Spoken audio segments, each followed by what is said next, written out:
Hey guys, welcome to Auntie Alicia's Kitchen. If you're looking for a fun and delicious way to spend some quality time with your family or a special someone, tonight's the night. Today we're making a mouth-watering pizza from scratch. And the best part, very little kneading. So grab your aprons and let's get cooking. Got my bowl of all-purpose flour, so I'm gonna place it in a bigger bowl and then go ahead and mix up our wet ingredients. I've microwaved the water that we need for 30 seconds just to bring it to that 105 to 110 temperature to activate our yeast. I'm gonna add in honey and oil and then our yeast. I'm weighing these ingredients, but I'm also gonna provide in the recipe the measured amount. Get the honey all mixed in the water, and then we're gonna add our yeast.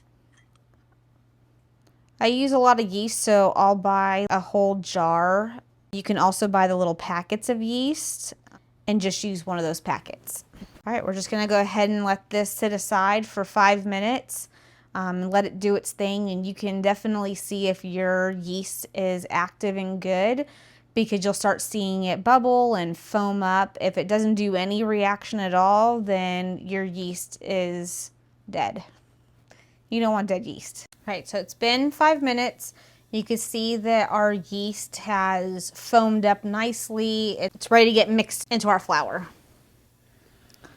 All right, so I'm just gonna give this a little stir and then dump it in here. It's a wetter dough, so sticking your hands in here, which I have tried, you just end up with your whole hand full of dough and it's all sticky. I'm using a spatula to do this. You could use a spoon. I like my spatula. It's nice, it's sturdy, and I can also scrape the sides of the bowl well with it. It's not gonna hurt it if you stick it in your stand mixer with a dough hook and let it go for like 5 minutes. But I found that this dough does just fine, makes great pizza, rises nicely with minimal kneading. So I'm just gonna give this a stir for a minute or two. I'm just flipping it over, folding it back on itself. It is a bit of an arm workout, but you can see that everything's all incorporated. It's all become one cohesive dough at this point. All right, so I have a container here that I've sprayed with some cooking spray. I'm going to scoop our pizza dough in here, cover it up, and I'm gonna place it in the fridge overnight. And that way, tomorrow when I'm making my pizza, all I have to do is sit it on the counter while I'm preheating my oven. And I've got no mess of having to clean up bowls. I have everything prepped and can just get straight to, making my pizza, topping it and baking it and enjoying it. And that'll be ready to set aside to rise either on the counter for 4 hours or in the fridge overnight. And I made one earlier, and this is what it looks like, all nice and risen. As you can see, our little dough ball turns into a nice fluffy dough ball, and you see all those pockets of air. It looks hydrated and fluffy. So now we're able to go ahead and pop this one in the fridge, and we'll get started making pizza with the prep dough. I can make 2 pizzas with this recipe. If you do 2 round pizzas, either on a pizza stone or in a cast iron skillet, it'll make 2. Or tonight I'm gonna show you us making it in a cookie sheet, and it'll make 1 large one in a cookie sheet. To get started, I've got my oil and I've got my cookie sheet. This is a very well-loved cookie sheet, as you can see, but it makes great pizza. So we're gonna generously oil this cookie sheet. All right, we're just gonna make sure it gets all around. This helps it not to stick, but also helps the crust have a little bit of the crispness, have a nice balance of the soft, fluffy inside and nice crisp edges and crust. Look at how fluffy that is. It's risen quite nice. I'm trying to be gentle. I don't wanna completely deflate this. Right, for here, I'm just going to use my fingers. I'm going to just stipple it and push it out. I'm gonna flip it over, give some oil to both sides of the dough.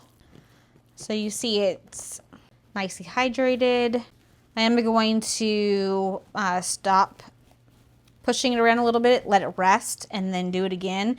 If it doesn't get all the way to the edges, that's fine. I think it looks good that way. It has character. It doesn't have to fill the pan all the way, but it will. So we're gonna let it rest for a couple minutes and get out all of our toppings, and then we'll go ahead and push it out a little bit more.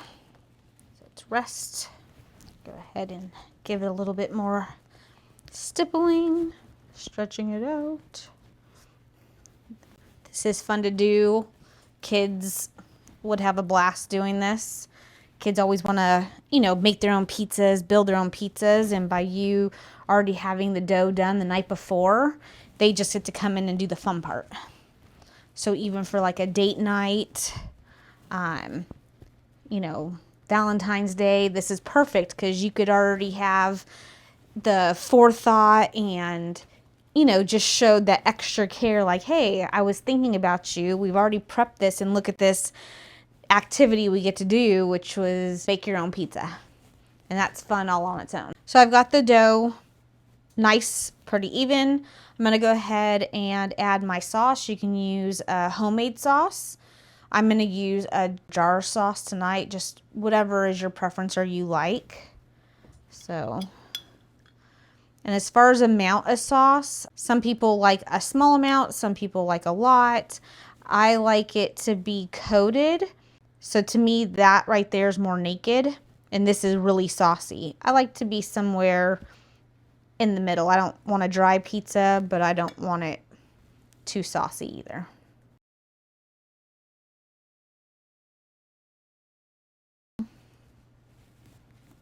All right. So that's about where I like my sauce. I could still see some. It's not completely covering, but it's also not naked either. Right, so now I've got my mozzarella cheese. I went ahead and grated my own mozzarella cheese last night. I have in the past used the bag of pre-shredded cheese. There is a difference when you use that versus the one you shred yourself. In a pinch, go ahead and use the pre-shredded one, but the one you shred yourself is better. It has a better look to it. It stays more glossy. It just has a better appearance and texture and flavors. So to make our meat lovers pizza, I've got Italian sausage, pepperoni, ham, and bacon. Again, make it however you want, but since we're having a meat lovers, then I'm gonna use all the meats. So just sprinkle them around. Again, I went ahead and prepped this the night before. Makes it really easy for my nieces and nephews to come in, or the kids come in, and them just get to help add all the toppings to the pizzas. Or again, for a date night, you've got all the toppings already ready. So when it's pizza making time, then you guys can just share in that activity of making the pizzas. Pick her favorite toppings and have them prepped and ready. Yeah, your date, your girlfriend, wife, whoever would really like the planning that you did in, you know, making a special meal, but not only making the special meal, but you guys get to do it as like an activity as well. So keep that in mind, you know, when Valentine's Day comes up or an anniversary. Us girls like to do stuff with our guys. And when she shows up, you look like you've got it all together. Music playing, pizza making. That is looking pretty good, but not done yet. Now I've got some Parmesan cheese. I got some freshly grated Parmesan cheese. I'm gonna sprinkle that all over. I don't know about you, but this looks awfully good. Okay. All right, so now this is gonna go into an oven at 450 degrees. I like to bake it for 8 minutes. Then I like to turn the pan around. Just in case your oven has hot spots or anything, I like to turn it around, give it a look. And then it normally goes back in for around 5 minutes. We often make pizzas on our pizza stone as well. So I'm just gonna put my tray straight on the pizza stone.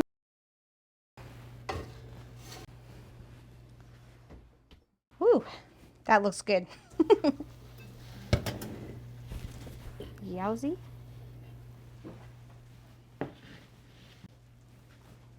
So we're gonna let this cool, but let's have a peek how crispy it is. It's nice and browned. It's got that crust, but it's soft.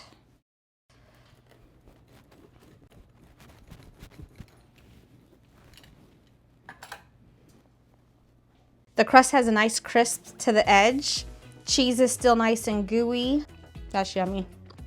It's nice and soft on the inside. This is a great date night activity and a perfect activity for the kids, especially with all the prep work done ahead of time. And we made the dough, we fixed our toppings, we grated our cheese. So make sure to make this recipe for your next date night or Valentine's Day. Your special someone will really appreciate all the effort and the love you put into it. Enjoy.